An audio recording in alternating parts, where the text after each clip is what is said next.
Добро вечер. Се надевам дека веќе вашите срца горат од Божјата љубов. Има посебна привилегија денеска да го славиме Христовото воскресение. По повод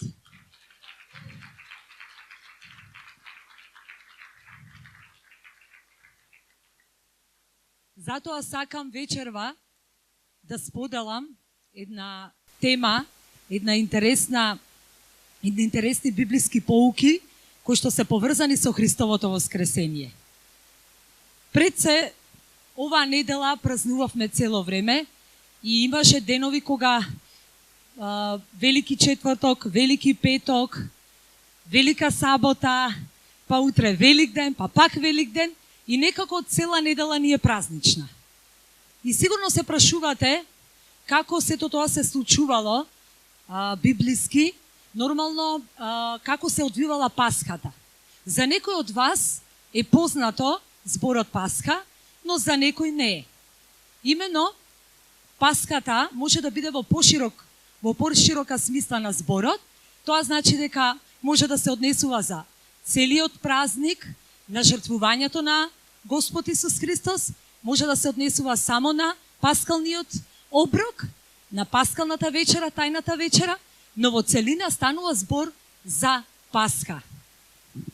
Има многу теории околу самиот збор Пасха, меѓутоа главно е да се каже дека значи премин.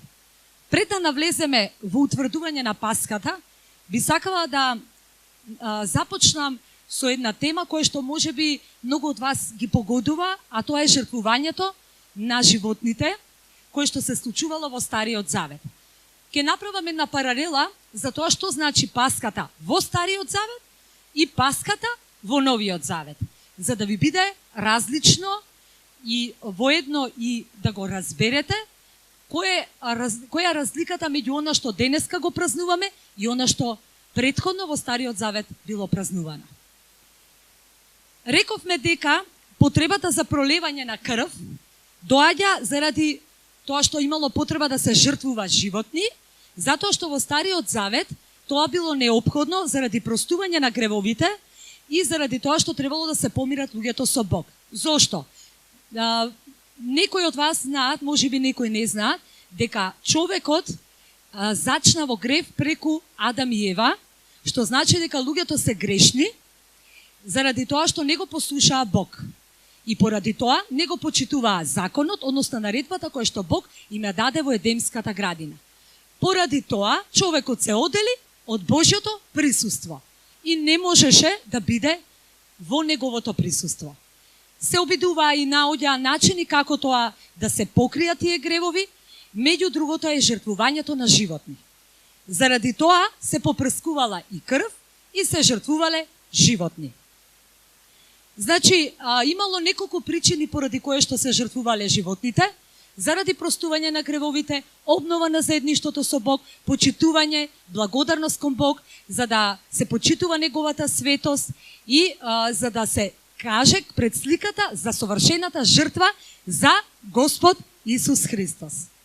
Имало повеќе видови на жртви, 5 се практикувале во Стариот Завет, меѓутоа тие се најчесто се ставаат во две категории, кои што за да може полесно да се разбере жртвувањето на животните и донесувањето на жртвите, значи пред светињата на светињите или местото каде што Бог се појавувал, каде што свештениците влегувале и каде што ги жртвувале животните.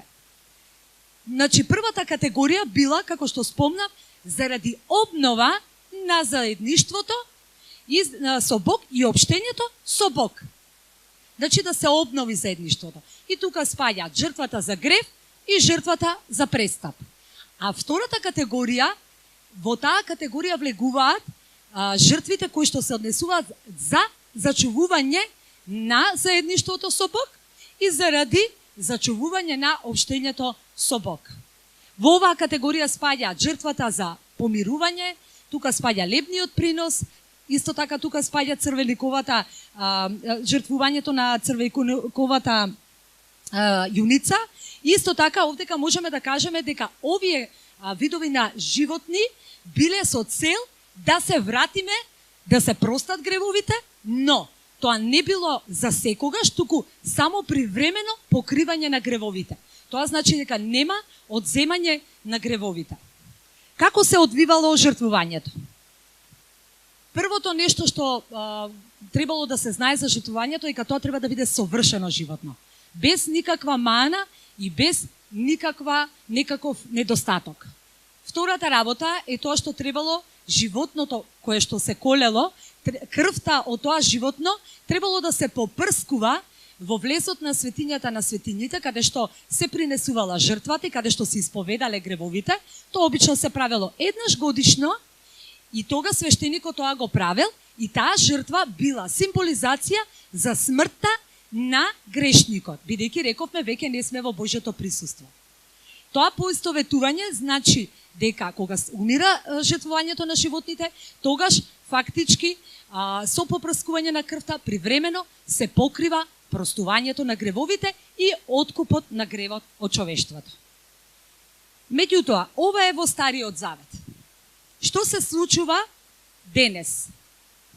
Кој можел да го исполни совршениот план за откуп на целото човештво?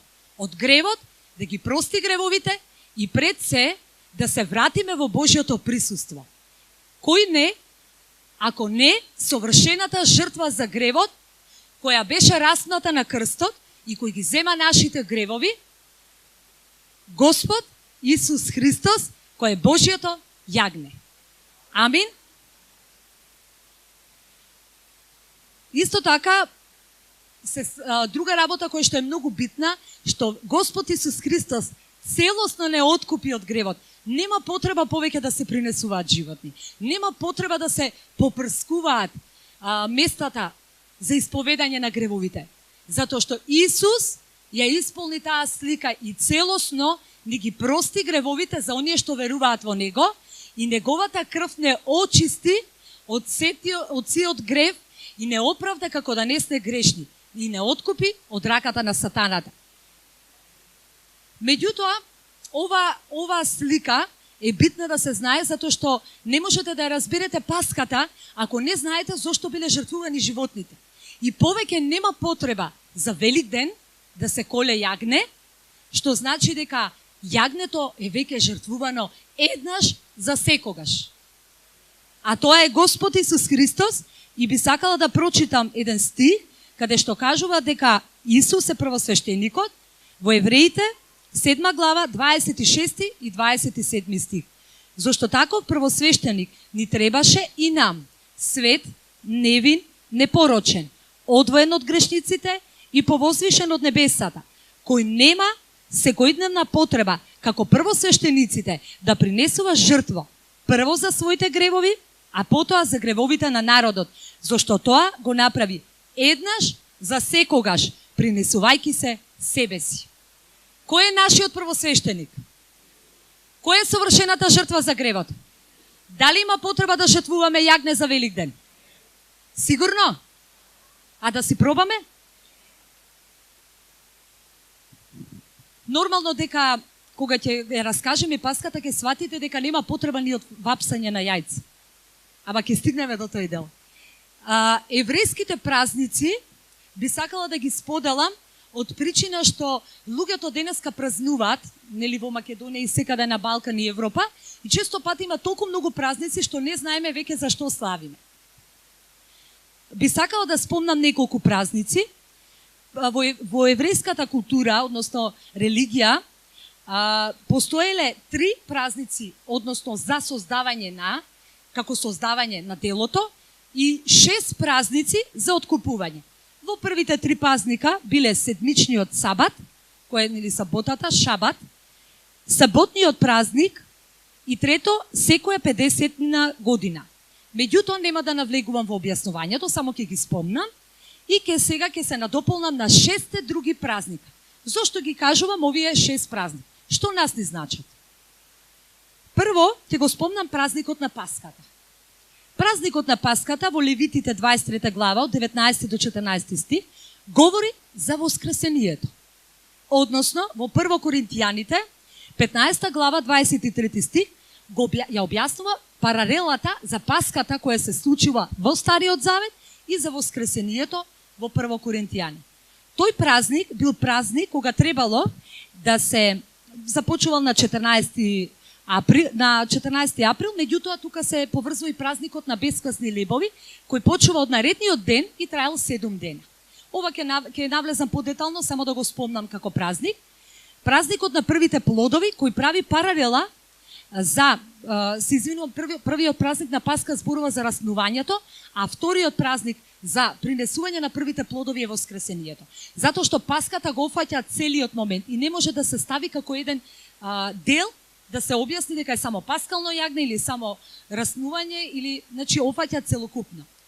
Меѓутоа, празникот на првите плодови го кажува конкретно воскресението на првата првина, затоа што тоа во тој дел евреите го принесувале првиот сноп на јачмен кај свештеникот, кој требало да се представи пред Господ на првиот ден од седмицата. Тоа било недела, веднаш после сабота. И ова се поврзува кога Исус воскреснал од мртвите, бил првина за оние кои починале. Тоа е веќе спомнато во Прво Коринтијаните. 15 глава 20 стих. Потоа имаме празник Педесетници. Познато ви е. Некој знае, некој не знае. Тоа е духов ден. Тој се споредува со Педесетници излевање на Светиот Дух и, нели, роденденот на црквата. Потоа празникот на трубите, значи грабнување и второто доаѓање. Значи празникот на трубите кога трубеле евреите во тој дел кога се принесувала жртвата за денот кога се поврзува ќе дојде Христос. Празникот на откупување, овој празник го спомна веќе кога влегувал свештеникот еднаш годишно и ги принесувал жртвите. 2 јарци, едниот се принесувал, едниот се пуштал во пустината, се исповедале гревовите и се прскало 7 пати во престолот на милоста. Празникот на Сеници се споредува со милениумското владење од 1000 години, кога Христос ќе дојде. И тоа се целокупните празници кои што дават една паралела на тоа дека Паската во Стариот Завет значи исполнување на Паската, односно на доаѓањето на Господ Исус Христос. Празникот Пасха е првиот ден од празникот на бесквасни лебови. Тоа се два празника традиционално кои започуваат во исти ден, иако веќе се рачуна дека од наредниот ден почнува денот на бесквасни лебови. И тоа е големиот ден, свет ден за починка. И не треба да се меша со седмичниот шабат. Во времето на Исус празникот на Пасха биле традиционално прославувани веднаш после зајди сонце на 14. Според Леви 23 глава Паската била на 14 од еврејскиот месец Нисан, април, и често таа се сметаат како еден празник заедно со бесквасните лебови. Меѓутоа, тој започува од 15 април. Би сакала сега да ви кажам нешто кое што малку е збунувачки, но верувам дека ќе го разберете, дека ние се водиме според римското време на сметање, од 12 на вечер полнок до 12, додека еврејското сметање е веќе од зајди сонце од 18 часот до наредниот ден 18. Има и други видови на временски термини кои што ги користеле евреите, стражи и слично. Меѓутоа, нема да навлегувам од тоа, ова е битно да го знаете за да не ги помешате деновите кои што ќе ги објасна. Во Исход 12 глава од 2 до 14 стих би сакала да прочитам да видите како е Паската во Стариот Завет. Каже му на целиот собор, на синовите Израелеви, и речи им, на 10-тиот ден од овој месец, секој нека земе јагне, шилезе, според бројот на челадата, значи едно на дом.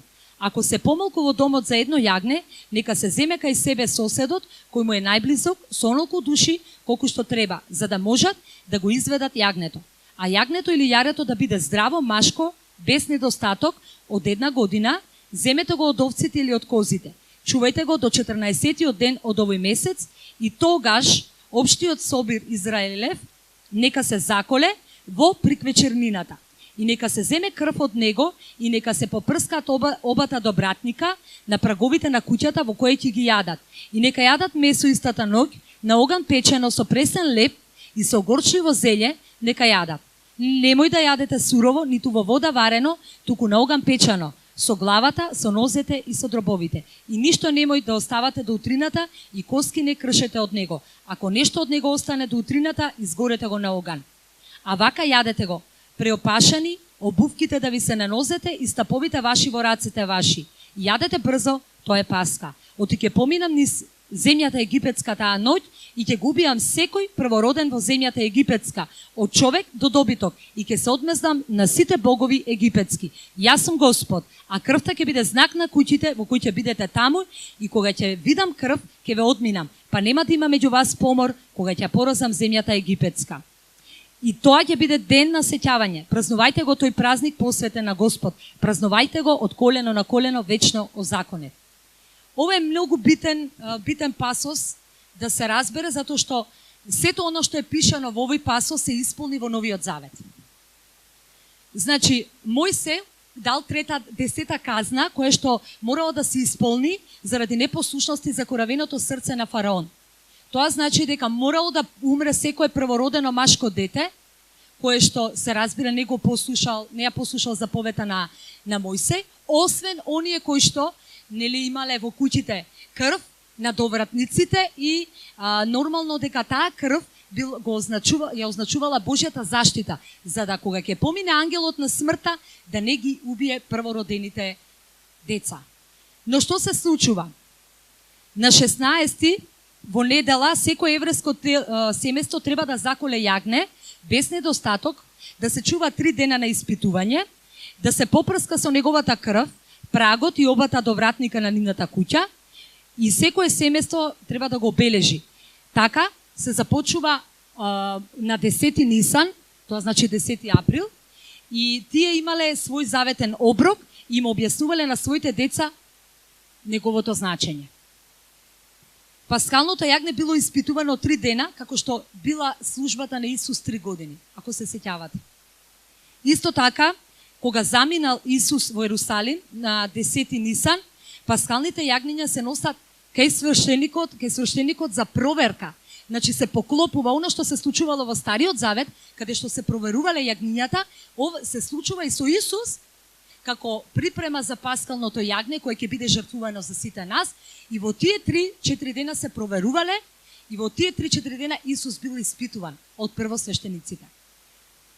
Понеделникот Исус излегол и отишол во Витанија, ја проколнал смоквата, тоа било 11 Нисан, на 12 веќе ја видел Исушена смоквата, како што кажа, веќе почеле да се подготвуваат за испрашување, го предизвикувале Исусовиот авторитет, отишол во последниот ден на јавното поучување пред Маслиновата гора, и ова е денот кога Јуда се пазари за предавството на Исус. Среда 13 се враќа во Витанија, учениците се подготвени за Паската. Исто така, на 13 вечерта започува како повеќето паскални активности. Сега да се концентрираме на 14 април.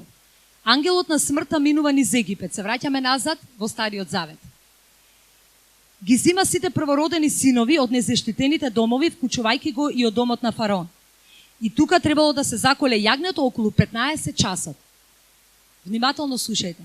Тоа е часот кога Исус умре на крстот. И потоа народот треба да биде подготвен да замине.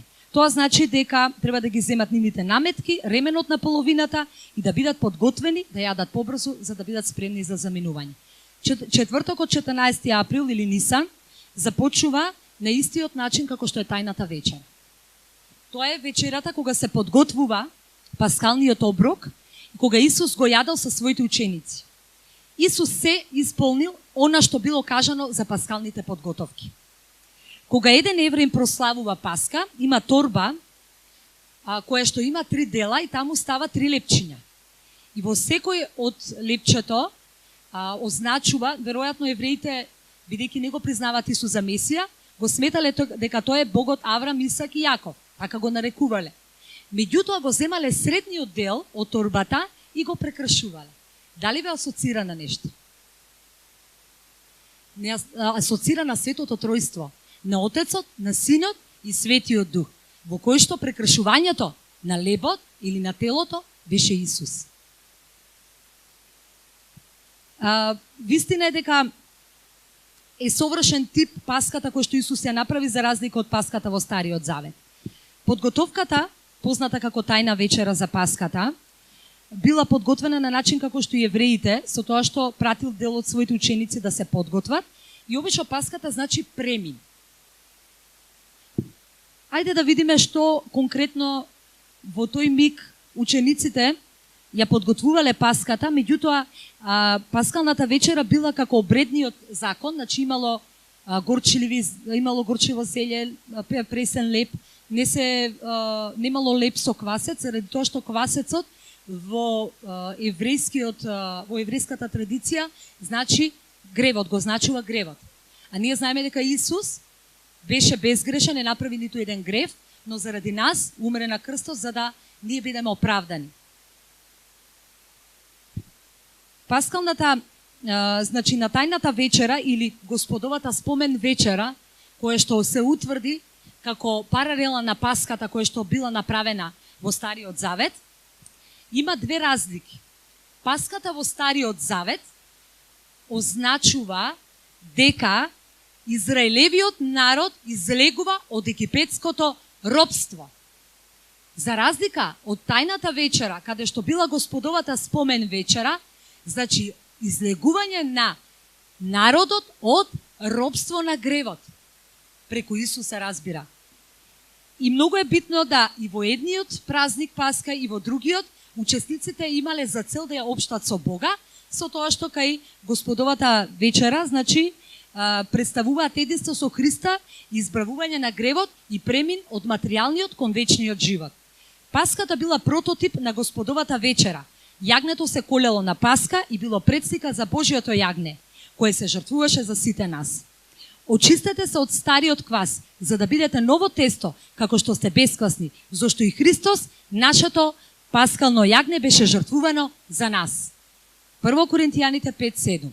Амин. Господовата спомен вечера и Паската се подсетување за Божиото избавување на Божиот народ кои биле послушни. Тоа е многу битно да се знае и оние кои што биле верни. Затоа што може луѓето да мислат дека Господ ќе ги избави и покрај тоа зборам за Стариот Завет и покрај тоа што биле непослушни. Но ние знаеме дека 40 години биле во пустината токму заради непослушноста. И поради тоа Господовата спомен вечера и исто така Паската се прават во спомен на семејство. Паската се прави во склопот на потесното семејство, додека Господовата спомен вечера се прави за семејството духовно. За обединување на сите учесници во Христовото тело, поврзување. Зошто? Затоа што Паската представуваше крвна жртва, се жртвуваше јагне. Додека ќе Господовата вечер немаме крвна жртва, тоа е Исус. Имаме само леп, имаме вино, односно гроздов сок. Значи, Исус беше прекршеното тело за сите нас, а виното беше новиот завет кој што го склучи со неговата крв за помирување со Бог. И овој завет и Господовата вечера се прави во спомен на смртта на Исус. Но тоа не значи дека Господовата спомен вечера значи тажење, туку значи радост дека имаме спасение и дека Христос доаѓа.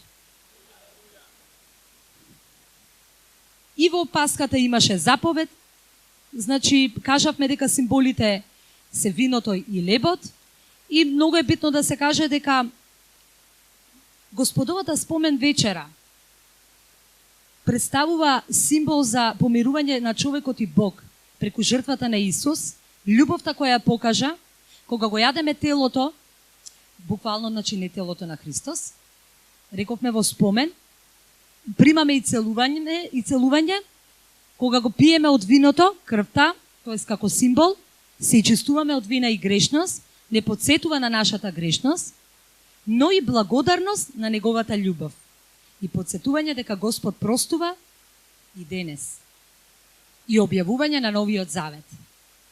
И продолжуваме дека Исус веќе во 9 часот на сабајле бил закован на крстот и умира околу 15 часот, кога паскалните јагниња се жртвуваат на еврејскиот паскален празник доцна навечер. Мало подсетување на крстот на Исус, дека настанала темнина, Исус бил на крстот, во 15 часот, кога се жртвувале сите јагниња, Исус кажа се сврши. Исто така завесата се рацепи и повеќе нема потреба од свештеници, како во Стариот Завет, затоа што Исус е нашиот посредник меѓу Бог и меѓу луѓето. И ние сме царско свештенство преку Исус. Пограбен е пред зајди сонце, поради наближување на големиот свет ден на Паската, Исус во целост исполни се. Рано изутрина на 15 април, сиот Израел, 600.000 мажи и нивните семејства, околу 2 милиони луѓе, излегуваат од Египет, и тоа е голем чин. На петок, 15 Нисан, вечерта започува паскалната трпеза, до зајди сонце на 16, кога Исус е во гробот 2 дена и 1 ноќ. Сабота 16, на зајди сонце на почетокот на 16, започува Исусовата втора ноќ во гробот, а следниот ден е третиот ден. Исто така, оваа обична седмична сабота е последниот ден од седмицата.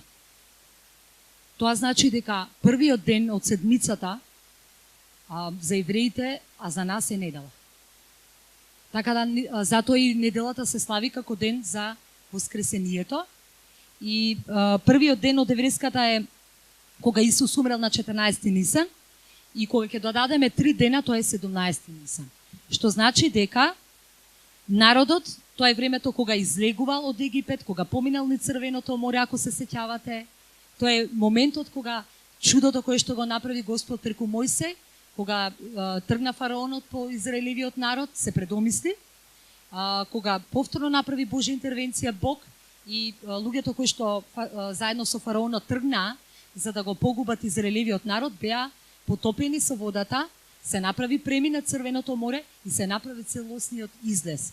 Или се нарекува екзодус. Тоа се поклопува со 17 Нисан. Вие сте повикани да верувате во Исус. Не во Стариот Завет. Не во Паската од Стариот Завет. Вие сте повикани да верувате и да учествувате во Господовата спомен вечера, како знак за смртта на Исус, за неговото ичекување со благодарност и радост. Но како ќе учествувате во Господовата спомен вечера, ако не сте го примили Исус за свој Господ и Спасител? Ако не сте имале водно крштевање или покајничко крштевање за простување на гревовите? Само оној што верува во Исус може да биде спасен. И од таа причина, за да бидеш учесник во Христовото тело, треба да веруваш и се разбира да си го примил Исус за свој Господ и Спасител, кој завршува или започува со водното крштевање, а завршува со крштевање во Светиот Дух. Така да сите оние кои што вечерва ќе учествувате во Господовата спомен вечера, преиспитајте се дали сте го примиле Господ Исус Христос за свој Спасител и дали сте водно крстени. Бидејќи оваа паралела што ја направи за Стариот и Новиот Завет е со цел една за секогаш да разберете дека Исус ја победи смртта, сатаната, гревот и издвојува победа за секој еден од нас. Совршената жртва за гревот. И дека нема потреба повеќе да се жртвуваат јагниња, ниту јајциња, ниту зајци, ниту ништо.